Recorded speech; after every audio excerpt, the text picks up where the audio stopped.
그 8말 9초 위기설이거든요. 네. 그래서 9월 9일이 이제 북한 정권 수립일입니다. 예. 그래서 아직까지도 네. 우리가 안심할 수 없고, 그다음에 이게 뭐 꼭 8월 말 위기설이다 이렇게 못 박을 수가 없는 게 네. 이제는 그 위기가 상시화됐다고 봐야 됩니다. 아, 예, 이게, 북한이 핵 미사일 그 기술 수준을 굉장히 지금 높이고 있고, 네. 그렇기 때문에 이번에도 그 한반도 안보와 관련해서 그 책임을 지고 있는 그 미군 사령관들이 3명이나 한꺼번에 오지 않았습니까? 예. 합동 기자회견도 하고 예. 굉장히 이례적인 일이죠. 예. 이것은 북한에 이제 하나의 어떤 그 시그널을 보내는 것인데, 네. 북한이 이 도발을 네. 했을 경우에 미국으로서도 가만히 있지 않겠다라는 강한 그 강력한 메시지를 보낸 거죠. 저희 뭐 도저히 안심할 수 없습니다. 저희가 이제 이것을 자신할 수 없는 게, 저는 사실 이번에 예. 미국이 결국 중국을 좀 뒤에서 움직이기 시작했구나라는 생각을 좀 강하게 하고 있고요. 예, 미국이 중국에 대해서 여러 가지 경제적인 다양한 그 압박 수단을 좀 가동한 것 같습니다. 슈퍼 301조도 서명하고. 예. 그다음에 이번에 이제 미국의 던포드 합참의장도 한국에 왔다가 또 중국에 갔죠. 네. 근데 던포드 합참의장도 경제와 관련된 이야기를 많이 하고 갔다고 그래요. 예. 그리고 저는 뭐 결국은 중국이 북한에 대해서 여러 가지 모종의 그런 그 압력을 행사하고 있는 게 아닌가, 이런 생각을 제가 강하게 하고 있습니다. 그래서 당분간 예. 대화 모드로 갈 수가 있어요, 충분히. 근데 제가 염려하는 것은 바로 그겁니다. 북한하고 미국하고 대화가 이제 시작된다든지, 이게 대화 모드로 갔을 때 북한에게 이게 또 이제 시간과 또 무슨 돈만 벌어주는 과거의 어떤 햇볕 정책, 물론 햇볕 정책을 바라보는 다양한 시각이 있습니다. 다양한 시각이 있어요. 근데 제가 볼 때는 제 시각에서는 그것이 북한에게 이제 시간과 돈만 주는 그런 결과가 된다면 이것은 또 한번 우리가 크게 시행착오를 겪는 것이다. 그리고 미국으로서는 사실은 지리적으로는 멀지 않습니까? 한반도하고. 예. 그러니까 미국의 안전이라고 하는 거하고 사실 대한민국의 안전, 안보라고 하는 거는 동맹 차원에서는 같이 생각을 할 수 있지만 실질적으로는 우리는 잘못하면 정말 북한의 그 핵무기를 이고 살아야 되는 거거든요. 그리고 우리를 공격할 수 있는 모든 다양한 미사일은 이미 완료가 됐죠. 뭐 스커드, 노동 미사일, 우수단 미사일, 이거는 뭐 충분히 우리 대한민국을 공격하기에 충분하기 때문에 그런 면에서 좀 걱정은 됩니다.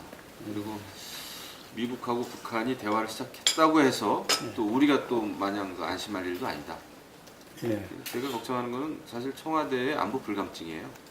지금 모르겠습니다. 문재인 정부는 이제 전시작전권을 전환하는 문제, 환수하는 문제, 이런 거에 치중하겠죠. 또 남북 대화에 굉장히 공을 들일 겁니다. 하지만 결과적으로 이게 나중에 북한은 오히려 더 완벽한 단계로 이제 핵무기를 개발을 했다 했을 때는 문재인 정부가 엄청나게 큰 그 잘못을 저지르게 된 거죠, 결과적으로. 그랬을 때 이것이 가져올 그 후폭풍, 이것은 아마 클 겁니다. 그래서 저는 그렇게 되지 않기 위해서 지금은 한미동맹을 좀 토대로 해서 일단은 국제사회와 함께 압박을 해야 될 시기다, 저는 이렇게 봅니다. 어떤 분들은 이명박 박근혜 정부에서 북한에 대해서 제재와 압력을 행사했는데도 불구하고 핵 문제가 잘 안 풀린 거 아니냐, 그러니까 압박과 제재가 실패한 거 아니냐, 이렇게 보는데 그렇지는 않습니다. 압박과 제재라고 하는 그 수단은 결국 문제가 완전히 그 해결되기까지는 성패 여부를 가늠하기 어려워요, 사실은. 시간이 굉장히 축적이 돼야 되죠. 제재와 압박은 뭐 10년 정도 했다고 그래가지고, 특히 우리가 했던 제재와 압박은 중국의 어떤 적극적인 역할이 좀 없었거든요. 예, 여전히 뭐 중국이 원유 공급 다 했고, 그리고 저는 중국이 북한에 대해서 그렇게 앞으로도 쉽게 강한 압력을 행사하리라고는 생각 안 해요. 그것을 하게 할 수 있는 것은 미국입니다, 사실. 네. 네. 중국을 움직이는. 근데 조금 이제 그런 조짐은 보입니다. 미국이 중국을 좀 압박하기 시작했구나. 오히려 북한의 핵 미사일이라고 하는 이런 어떤 그 상황 변화를 미국이 잘 이용하는 것 같습니다. 오히려 더 이상 중국이 동북아시아에서 패권을 행사하지 못하게끔 하는, 그러니까 결국 미국은 중국을 향해서 그런 압박을 좀 시작한 게 아닌가 하는 생각을 가지고, 저는 중국도 딜레마에 좀 빠져 있다고 봅니다. 네. 미국의 요구를 들어주기 위해서는, 그 다음에 또 중국의 경제를 지키기 위해서는 어느 정도 북한을 압박한다는 모습을 국제사회에 보여줘야 되는데, 국제사회가 바라는 것은 중요한 건 원유 공급이다, 원유 공급 중단이다, 이렇게 얘기하고 있단 말이죠. 근데 그것을 했을 경우에는 중국이 북한하고 여러 가지 그 혈맹 관계, 이거에 대한 완전히 다른 접근 아닙니까? 여태까지는 그래도 북한이 겉으로는 밉지만 중국 입장에서는 북한이 또 잘해주고 있는 거죠. 왜냐하면 이걸 통해서 한미 동맹 이런 거에 틈새를 버릴 수 있는 거거든요. 네. 지금 뭐 사드 문제만 해도 이것은 이제 중국하고 북한하고 생각이 같을 텐데, 이 사드 문제를 중국이 확 키운 겁니다. 외교 문제로. 그렇게 해가지고 한미 동맹을 흔들어 보는 거죠. 왜냐하면 사드 가지고 지금 남남 갈등이 일어나지 않았습니까? 우리 한국에서. 정말 이게 중국이 원하는 거죠. 그러니까 그만큼 사실 우리 정부가 사드 문제 가지고 중국이 이것을 외교 문제로 활용할 수 있도록 문재인 정부가 사실은 도와준 겁니다. 이거는 사실 전 정권 박근혜 정부와 박근혜 정부 시기에 한미 동맹이 결정한 문제이기 때문에 지금 현 정부로서는 사실 어떻게 할 수가 없다. 차라리 이렇게 문제를 처음부터 시작했어야 되는데, 이것을 무슨 절차적인 투명성이다, 또 뭐 환경영향 평가다 하면서 시기를 늦춘 거란 말이죠. 이렇게 하면서 중국한테는 오히려 기대감을 불러일으키면서 한미 동맹 간에는 저는 엄청난 이게 부담이 되고 있다고 봐요. 네, 사실 제가 엊그저께 만난 그 해리 해리스 태평양 사령관도 그 얘기를 하더라고요. 이게 아무것도 아닌, 어떻게 보면 그냥 방어 무기에 불과한 전술적인 이 사드가 중국으로 인해서 이게 완전히 전략 무기로 그냥 이렇게 둔갑이 돼 버렸다. 그러면서 굉장히 좀 안타까워하는데, 그거는 우리 사실 우리 정부가 그렇게 또 만들어 준 거죠. 저는 동맹 외교를 통한 방법 외에는 지금 방법이 없다고 봅니다. 네. 지금 북한이 그 핵 미사일을 가지고 있다고 봤을 때, 자유한국당에서는 뭐 전술핵 배치해야 된다 뭐 그러는데, 그것도 당론으로까지 정했는데 지금 불가능한 얘기를 하고 있는 겁니다. 무의미한 얘기를 하고 있어요. 지금 사드 배치도 이렇게 힘든 판에 전술핵을 배치한다고 하는 것은 미국의 전 세계적인 핵 전략을 수정해야 되는 문제입니다. 그거 우리가 할 수 있겠어요? 더더군다나 지금 문재인 정부가 이렇게 소극적인 상황에서 사드 배치도 뭐 겨우 할까 말까 하는 상황에서 전술핵을 90년도 초반에 철수했던 전술핵을 다시 배치한다? 그게 가능하려면은 우리가 미국하고 일심동체가 돼야 됩니다. 아주 긴밀한. 왜냐하면 그것은 미국의 그 핵을 한반도에 들여오는 것인데, 지금 사실 미국은 과거 소련하고 그런 그 핵 폐기, 핵 감축에 대해서 약속을 했고, 전술핵은 상당 부분 많이 폐기가 됐습니다. 지금 일부 이제 나토에 좀 남아 있고 한데, 그런 그 미국의 그 핵 전략 이것을 바꿔가지고 전술핵을 배치한다. 이거 쉽지 않습니다. 그리고 그 태평양 사는 것도 얘기하더라고요. 전술핵 들여오는 거 참 쉽지 않고 고려하기 어렵다. 그리고 들여온다고 해도 그것을 매니지, 관리하는 데는 천문학적인 비용이 들어간다. 예. 여러 The 가지 cost 면에서 will be enormous. 딱 얘기를 하더라고요. 그래서 이거는 쉽지 않겠구나. 이거 우리끼리 얘기하는 겁니다. 지금 전술핵 급하니까. 지금 해야 될 일은 전술핵 배치다, 무슨 핵 공유다. 이거 저는 쉽지 않고요. 그거는 정말 미국하고 우리가 아까 말씀드린 대로 일심동체가 되고 완벽하게 서로 신뢰 관계가 형성이 돼도 될까 말까 한 일인데, 그거보다는 한미 동맹 관계를 더 돈독히 하면서 전략 무기를, 미국의 전략 무기를 순환 배치할 수 있도록 한다든지, 그 다음에 우리가 소위 삼축 체계라고 하는 뭐 킬체인, KAMD, 또 KMPR 이런 삼축 체계를 조기에 빨리 완성하고, 그 다음에 북한의 그런 그 핵심 시설, 북한의 지휘부를 타격할 수 있는 정밀 무기 이런 것을 오히려 전진 배치하는 것이 오히려 순서상으로 맞다 이런 생각을 하죠. 그 핵 공유 개념이 그런 겁니까? 핵 공유 개념은 그것을 뭐 제대로 알고 있는 사람도 별로 없는 것 같은데, 핵 공유라고 하는 것은 연구에서부터 핵무기와 관련된 공동 연구, 그 다음에 그것을 또 핵을 개발했을 때부터도 또 공동 운영, 또 공동 또 연습, 그러니까 핵에 대해서 모든 것을 같이 한다는 뜻인데요. 그럼 그건 어렵겠네요. 당연히 어렵죠. 예, 당연히 어렵고 그 굉장히 그것도 저는 그 정말 쉽지 않은 일이다. 그리고 핵을 공유한다는 거는 그 핵은 전략 자산 아닙니까? 전략 무기, 전쟁의 흐름을 바꿀 수 있는 그런 무기인데 그것을 공유한다고 하는 거는 뭐 저는 정말 어렵다고 봐요. 문재인 대통령께서 생각해야 될 것은, 제가 이제 조언을 좀 하자면 두 가지에 있어서 큰 그 좀 장애가 있다, 좀 결함이 있다. 뭐냐면은 일관적이지가 않습니다. 일관성이 없습니다. 또 하나는 역시 한반도 안보 상황에 대해서 저는 뭐 강력하게 얘기했죠. 안보 불감증이다 이런 얘기를 했는데 그겁니다. 그러니까 일관되지가 않아요.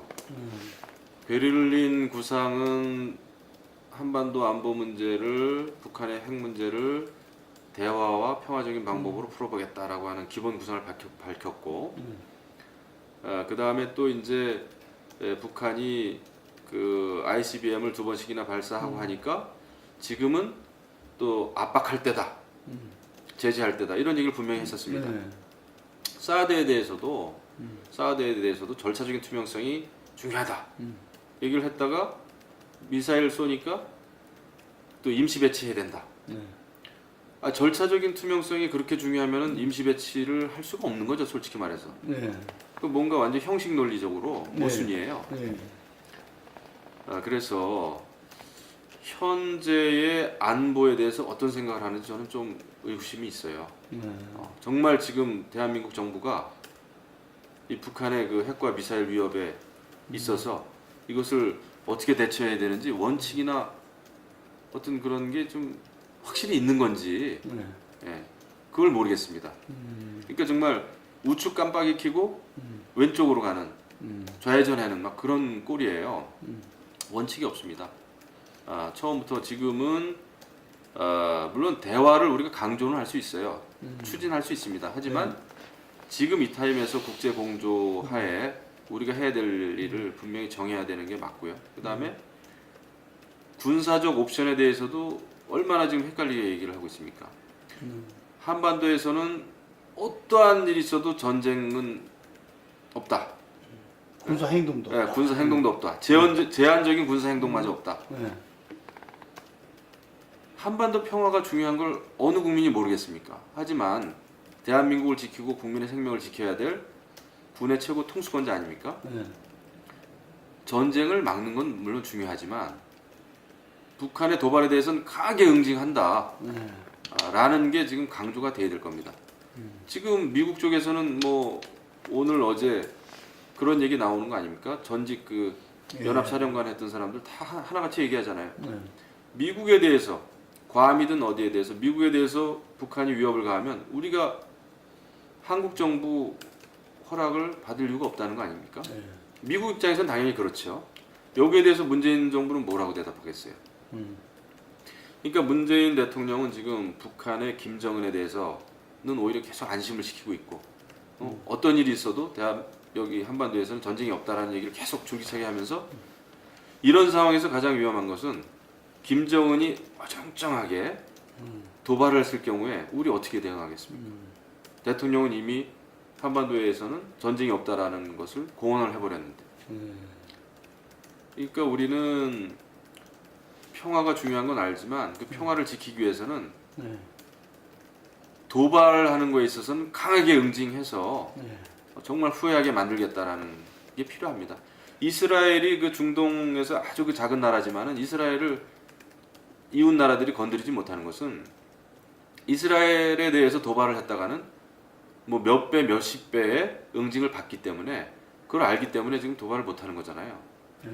그러니까 평화가 그래도 이스라엘 입장에서는 지켜지는 건데 저는 그런 정신이 필요하다 이렇게 생각하죠. 우리가 평화는 추구하고 선언한다고 해서 지켜지는 게 아니고 우리가 그것을 지킬 의지와 힘과 동맹 외교가 정상적으로 돌아갈 때 가능한데 예, 문재인 대통령은 너무 지금 한반도 위기에 대해서 좀 순진하게 생각한다 이런 생각을 제가 하죠. 6차 핵실험을 이제 어떤 규모로 어떤 방법으로 할지는 모르겠습니다만은 정말 최악이죠. 네. 예. 그리고 이제 레드라인이라고 하는 것은 대통령이 그렇게 미사일에 네. 그 탄두에 뭐 핵탄두를 탑재하는 것이다 이렇게 얘기했지만은 그것도 뭐 ICBM에 말이죠. 네. 그건 아주 잘못된 접근이고요.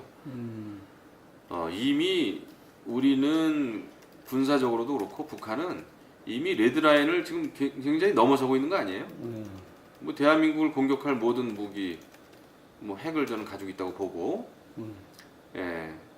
오늘 뭐 자꾸 제가 이제 그 태평양 사령관 얘기를 하고 있습니다만은 그 사령관도 그러더라고요. 자기는 군사적으로 이미 북한은 ICBM을 개발했다고 본다. 대기권 재진입 가지고 논란을 일으키는 거, 논쟁을 하는 거는 정말 군사적으로는 무의미하다. 예, 자기들은 아무튼 어떠한 경우에도 도발이 있을 경우에는 완전히 무언가 진짜 보여주겠다라는 것을 확실히 저한테 얘기를 했습니다. 그게 군사적으로는 맞는 대비 태세죠. 대비 태세입니다. 그리고 레드라인에 대해서는 대통령이 좀 저는 그 실언했다고 보고요. 예, 우리는 뭐 모든 있을 수 있는 위협에 대응할 준비를 해야 되고 우리 군과 우리 국방부는 그것에 대비하는 것이 맞다. 근데 기본적으로는 그 UFG 훈련은 지휘소 훈련이라고 그렇죠. 해가지고 예, 그런 어떤 워 게임입니다. 그래서 실질적으로 뭐 필드에서 막 이렇게 하는 그런 훈련이 아니기 때문에 뭐 미군 쪽에서도 그것에 대해서는 뭐 크게 의미를 부여하진 않더라고요. 조금 적게 봤다. 예. 하지만 이것은 뭐 미국 입장에서도 여러 가지 어떤 복선이 있다고 봐야 되겠죠. 북한에 대해서 지금 또 이제 지금 이 시점에서 이제 북한이 어떤 뭐 괌 포위 사격에 대해서도 그렇고 일단 좀 보류한 상태 아닙니까? 뭐 저는 연관이 좀 있다고 봐요. 저는 미국의 외교는요 상당히 좀 복잡하다고 봅니다. 그러니까 아까 그 배넌 같은 사람 또 키신저 같은 사람은 주한미군 철수까지 거론을 하고 있고 또 어떤 사람들은 리즘 체인지 얘기도 하고 또 참수 작전 얘기도 하고 그러니까 미국의 그 외교는 굉장히 좀 복잡하다. 그다음에 뭐 틸러슨이나 뭐 매티스가 뭐 강하게 나갈 때는 또 다른 또 정치인들은 또 뭐 좀 유하게 나가고 말이죠. 그래서 굉장히 이제 좀 헷갈리지만 저는 그 여러 차례 들었어요. 여러 차례 들었는데 미국에서는 모든 옵션이 테이블 위에 올려져 있다는 말은 맞는 말일 겁니다. 네, 맞는 말일 거예요. 그래서 모든 옵션을 가지고 이제 북한에 대해서 또 중국에 대해서 접근을 하겠죠. 그래서 북한이 어떻게 나오느냐에 따라서 리즘 체인지 카드를 들었다 놨다 할 것이고, 그래서 저는 미국의 그 외교 이것은 굉장히 좀 다양한 목소리, 여러 가지 카드를 지금 가지고 하는 거기 때문에 그래서 중요한 게 우리 정부가 미국하고의 긴밀한 그 외교적인 안보적인 협력 관계가 없으면 네. 우리도 미국을 오판할 수 있다는 거죠. 미국이 진짜 미국 정부가 진짜 생각하는 거를 우리가 오판하면 우리가 잘못된 카드를 가지고 우리가 그 플레이를 할 수가 있다. 예. 그래서 제가 정말 지금 불안하게 생각하는 것은 한미 동맹, 한미 간의 외교적인 협력입니다. 지난번에 대통령이 뭐 일주일씩이나 휴가 갔다가 트럼프 대통령하고 통화도 굉장히 늦게 하지 않았습니까? 예. 저는 그거 심각하다고 봐요. 예, 지금 미일 간에는 협력이 굉장히 잘 되고 있습니다. 예. 예, 근데 우리는 어느 정도 협력이 되고 있는지 저는 좀 퀘스천이 있어요. 충동적이라도 아마 그게 계산된 충동일 겁니다. 예. 예, 저는 뭐 트럼프 정말 만만한 사람이 아니라고 보고요. 예. 어쨌거나 여태까지 뭐 큰 기업을 그 운영해 온 사람이고 그 어떻게 보면은 굉장히 뭐 즉흥적이고 예. 또 때로는 막말도 하고 예. 그 표현이 막 거칠고 한데 결국 그 외교도 거칠게 합니다만은 본인이 아마 목표로 한 그 목표를 달성하기 위해서는 그런 여러 가지 방법을 좀 쓰는 것 같아요. 예. 굉장히 강했던 사람이 약하게 나가면은 받아들인 입장에서 그죠? 굉장히 또 문제가 또 풀리는 것 같고 예. 아마 이렇게 뭐 한마디로 트럼프 대통령의 역량 또 외교적인 기량 이것을 한마디로 우리가 평가하기는 좀 어려울 겁니다. 근데 이번에 그 박찬주 대장 케이스는 이제 지금 이제 조사 중에 있죠. 예. 진상은 철저히 밝혀져야 되는 게 맞고요. 예. 공관병 운영과 관련해서는 아마 여러 가지 문제점이 누적된 문제가 분명히 있을 겁니다. 있을 겁니다. 근데 이것이 또 이번 그 케이스로 해서 너무 이게 또 무슨 뭐 모든 공관병이 다 이렇게 이런 대접을 이런 대우를 받은 것처럼 이렇게 저는 과장되는 것도 또 안 좋다고 봐요. 예. 이 진실은 뭐 밝혀져야 됩니다만은 하지만 이제 제도적으로 우리가 좀 개선할 필요는 있겠다. 예. 이런 생각을 합니다. 뭐 미군에도 공관병이 있지만은 그런 뭐 정말 저희가 모시는 상사의 뭐 가정사에 이렇게 일을 한다든지 이런 건 있을 수 없는 거거든요. 예. 그리고 우리 군 규정에도 그건 못하게 돼 있습니다. 해야 될 일과 하지 말아야 될 일이 명확하게 그 규정상 나와 있는데 그게 좀 유교 문화라서 그런 잘 안 지킨 거죠. 예. 그게 공가사가 예. 불분명해진 거죠. 예. 그런데 이것은 뭐 이번 기회에 철저하게 우리가 좀 제도적으로 좀 강화해야 되는 게 맞고, 그다음에 공관병뿐만 아니라 이제 뭐 복지회관 같은 데서 이렇게 좀 서빙하는, 예. 그다음에 필수비요. 뭐 그다음에 또 복지회관이라고 그래가지고 또 외부인이 와서 뭐 음식 먹고 이런 회관들이 있어요. 예. 근데 뭐 이거 일반 또 국민들에게까지 막 이게 시중을 들고 있는 경우가 많아요. 현역 장병들이. 저는 그거 굉장히 잘못된 일이라고 보거든요. 그래서 이번에 꼭 공관병뿐만 아니라 그런 문제도 같이 좀 해결이 됐으면 좋겠고. 아, 비전투 병력들. 예, 비전투 병력이 여러 병력들이 있죠. 요거를 조금 더 그 규율도 좀 강화해야 되고, 그다음에 이제 이번에 뭐 그 고위 장성들 징계위원회 대장 같은 경우에 그 징계위원회가 이제 꾸려질 수가 없어가지고 그래서 그거는 이제 그 개선하는 문제는 제가 그 법안을 발의해 놨는데요. 그것은 뭐 정말 말이 안 되는 거죠.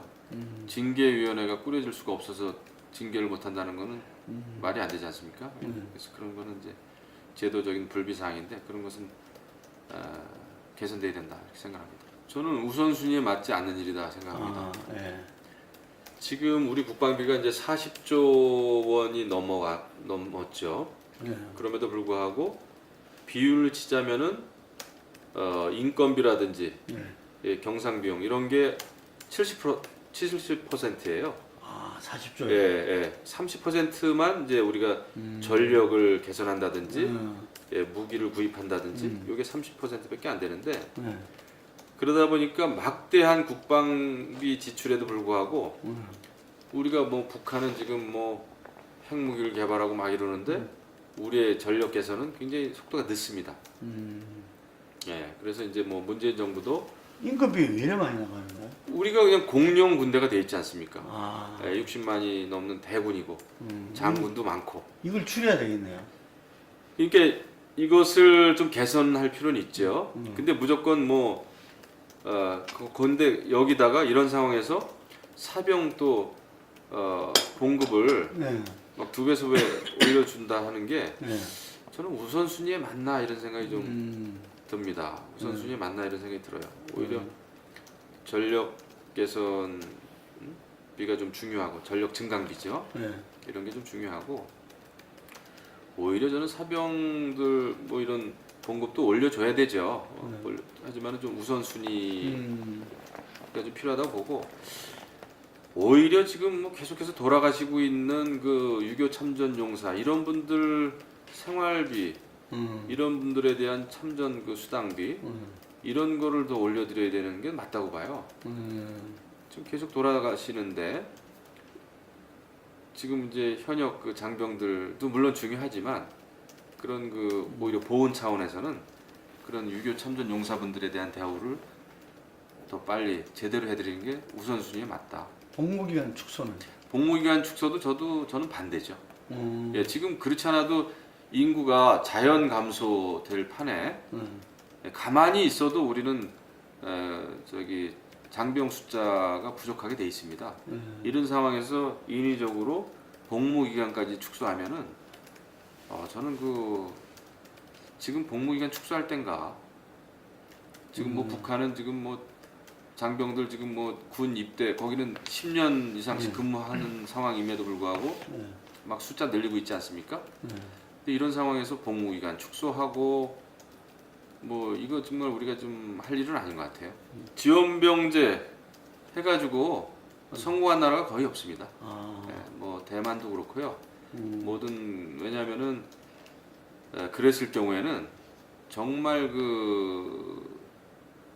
불우한 그러니까 가정 형편이 안 좋은 이런 청년들이 주로 입대를 하게 돼 있어요. 그건 미국도 그렇고 다른 유럽도 다 마찬가지입니다. 예.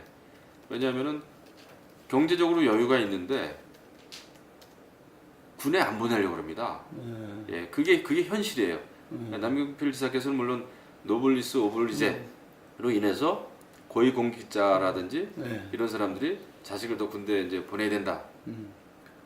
그래야 되죠.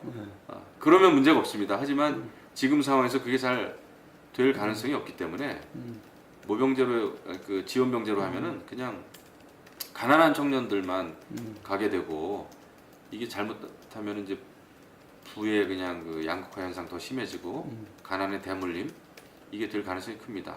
물론 이제 지원병제로 해가지고 봉급을 더 많이 주자 뭐 이런 얘기 아닙니까? 예, 근데 그게 참 쉽지가 않아요. 예, 재정 문제도 있고 그리고 전력상에 전력 수급에 좀 손실이 옵니다. 저는 기본적으로 식약처장에 맞는 사람이 아니라고 봅니다. 전무증 자체가. 뭐 그리고 이제 부산에서 저 선거대책위원장 했던 분인데,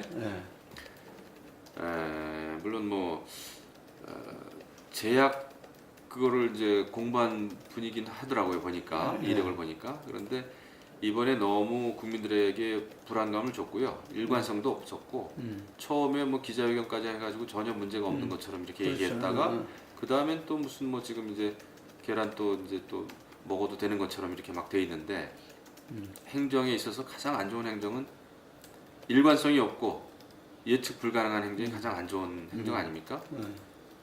이번에 그 계란 파동 보면은 모든 걸 다 갖췄다고 봅니다. 예, 좀 뒤죽박죽 돼 있고, 정부에서 발표한 거 보면 일관성도 없고, 그 다음에 지금 그 농축산물에 대한 여러 가지 그 시스템이 굉장히 지금 부실하게 돼 있어요. 무슨 뭐 농축산물 안전성 검진 이런 거는 뭐 농식품부에서 하게 돼 있고, 그다음에 뭐 유통 이런 거는 또 무슨 뭐 식약처에서 하게 돼 있고, 이 일관성도 없고요. 그다음에 무슨 뭐 친환경제라고 하지만은 친환경제 그것을 지금 뭐 완전히 그 민간 업체들한테 다 맡겼기 때문에 네. 그것도 제대로 이루어지지가 않고 있습니다. 네.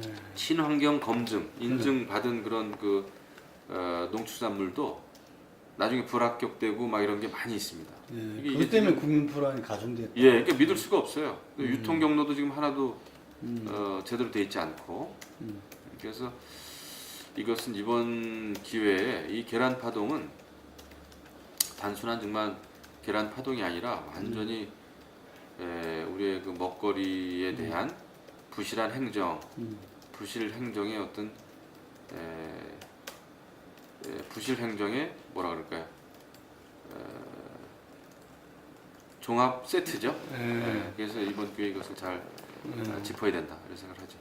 문재인 정부는 지금 조세 정책을 가지고 굉장히 그 진보 파퓰리즘, 국민 편가르기를 하고 있다 생각합니다. 초고소득자, 초대기업이라는 이제 말을 만들어내면서 증세를 하겠다고 그러는데 그렇게 해서 거치는 그 증세 규모는 연간 한 3조 8천억 정도밖에 안 됩니다. 네, 그렇다 그러더라고요. 네. 근데 지금 문재인 정부가 추구하는 100대 국정 과제를 감당하기 위해서는 대표 말씀대로 178조가 들어갑니다. 5년 동안. 본인들이 이야기한 거죠. 예, 178조가 들어가요. 네. 그런데 뭐 지금 그 주장하는 그런 증세에 대해서는 3조 8천억 원의 증세 규모밖에 없는데 처음에는 또 증세를 안 하겠다고 그랬었어요. 네, 증세 얘기는 없다가 하루아침에 초대기업, 초고소득자 얘기를 하면서 증세를 들고 나왔습니다. 그런데 지금은 증세도 물론 필요하죠. 그 재원 마련을 하는데 증세가 필요하겠죠. 그런데 이렇다 저렇다 설명이 없습니다. 그리고 저는 증세를 논하기 전에 이 문재인 정부는 본인들이 하려고 하는 복지 정책이라든지 이런 거에 대한 청사진을 먼저 좀 밝혀야 됩니다. 돈을 어떻게 쓰겠다. 그러니까 이게 어떤 생산적인 복지가 돼야죠. 또 생산적인 경제 정책이 돼야 되는데 돈을 어떻게 쓰겠다고 하는 청사진 없이 그냥 뭐 증세부터 들고 나오는 것은 저는 좀 무책임하다고 보고 국민들이 증세에 대해서도 납득을 하기 위해서는 돈을 어떻게 쓰겠다라는 게 좀 필요하고 그 다음에 증세 전에 세출 개혁을 먼저 좀 해야 됩니다. 지금 쓰여지고 있는 그런 어떤 그 세출 구조에 대해서 좀 들여다볼 필요가 있습니다.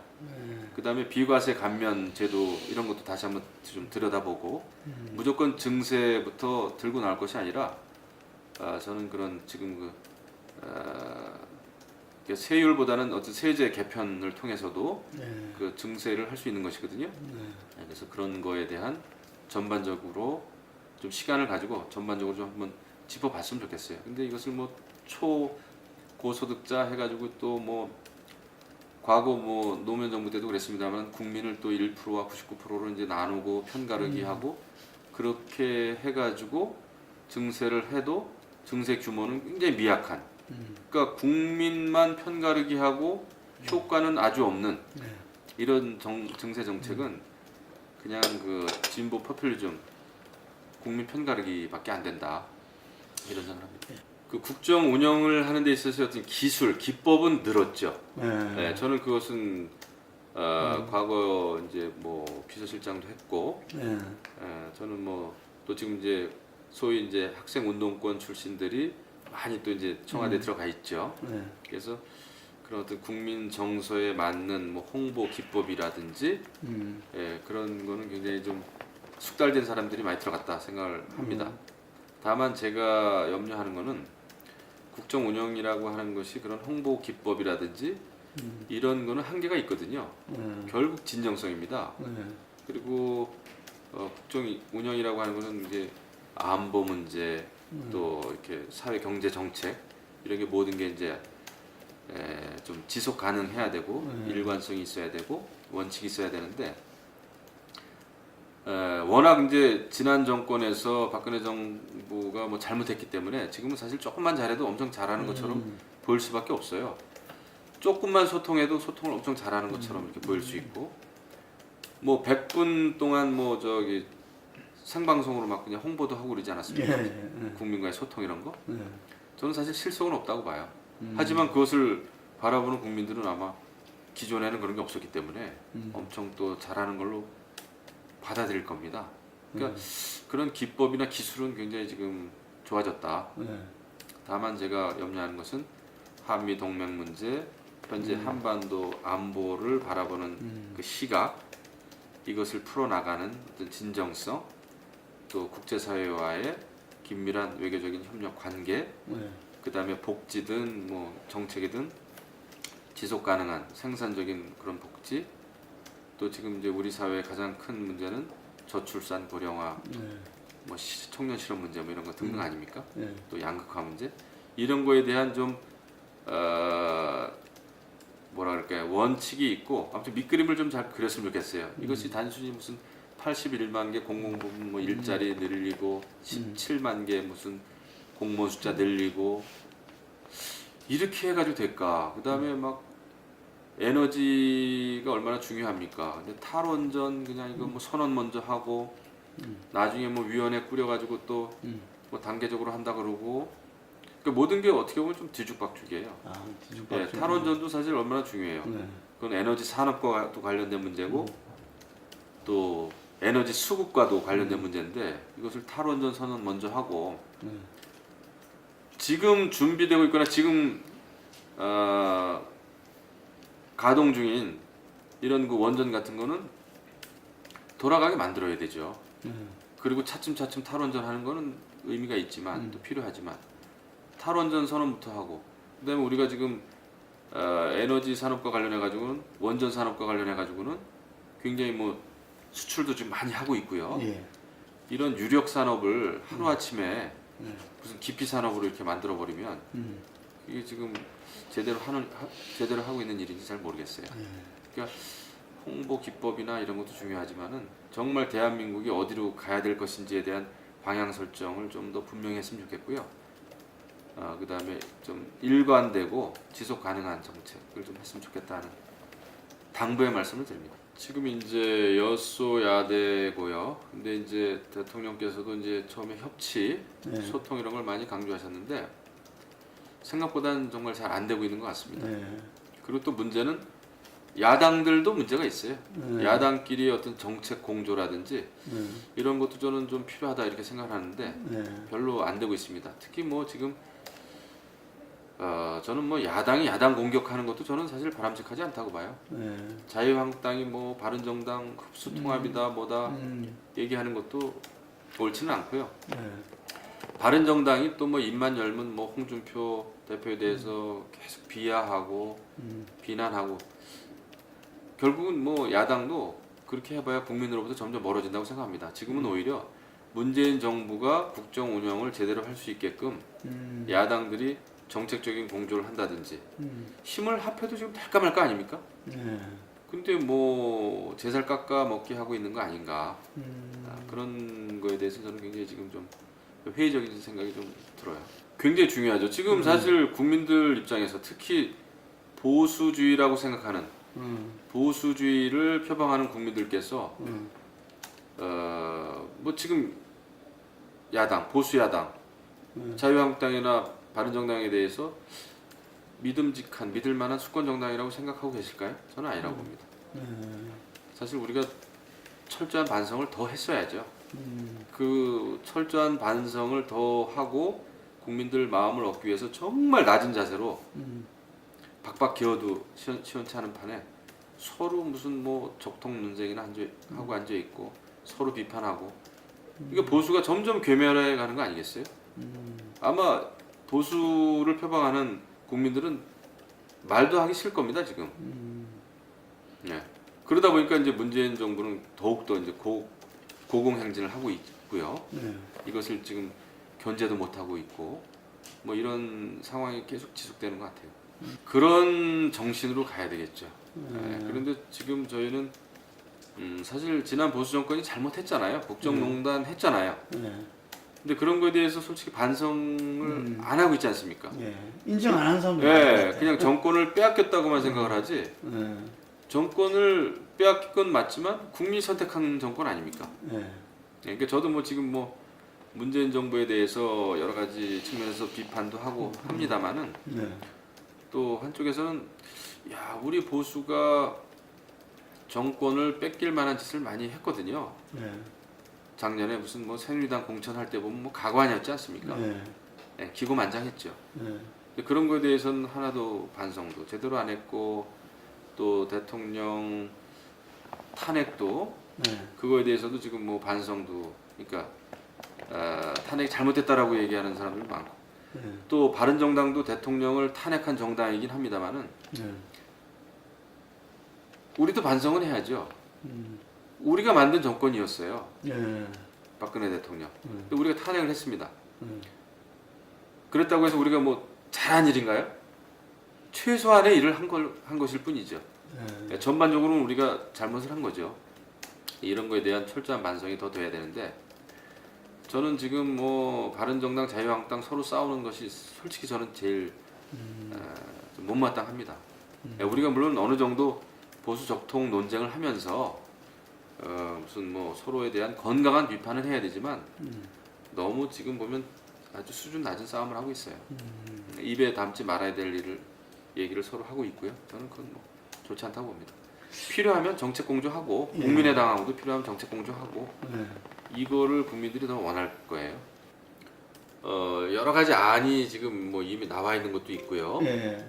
이것은 뭐 18대 국회 때서부터 여러 가지 개헌안을 만들어 놨습니다. 예. 그런데 이제 이것을 바라보는 또 다른 시각이 있는데 쉽지는 않아요. 쉽지는 않아 보여요. 네. 예. 왜냐하면 그 권력 구조의 문제도 그렇고 뭐 개헌이라고 하는 것은 여러 뭐 대한민국이 다 거기 안에 들어가 있는 거 아닙니까? 네. 그래서 그 쉽지는 않아 보인다. 하지만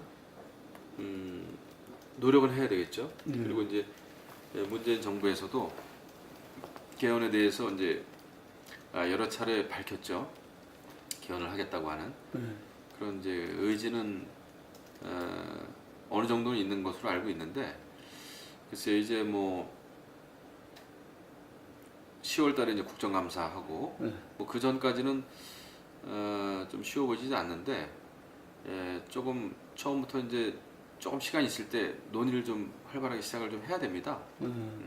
아직은 조금 이제 소강 상태인 것 같은데 저는 분명히 어려운 길이다 라는 생각은 듭니다. 왜냐하면은 이건 뭐 아마 각 정당마다 또 차기를 생각하는 정치인마다 생각하는 개헌의 내용이 좀 다를 거예요.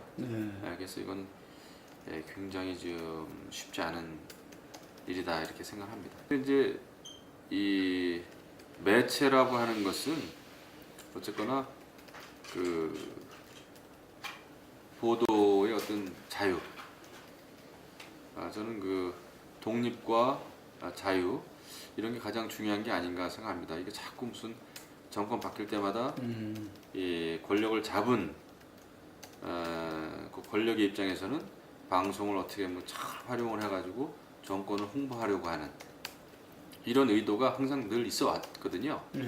그런 게 좀 이제 근절이 돼야 되고 저는 뭐 그게 가장 중요한 거 아닌가 이런 생각을 합니다.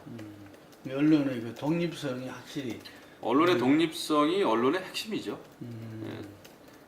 그게 없으면은 저는 뭐 제대로 된 그 언론 보도를 할 수 없다고 보고 국민들에게 또 잘못된 그 편식을 하게 하는 거니까 그것은 뭐 언론으로서 기능을 제대로 할 수가 없겠죠.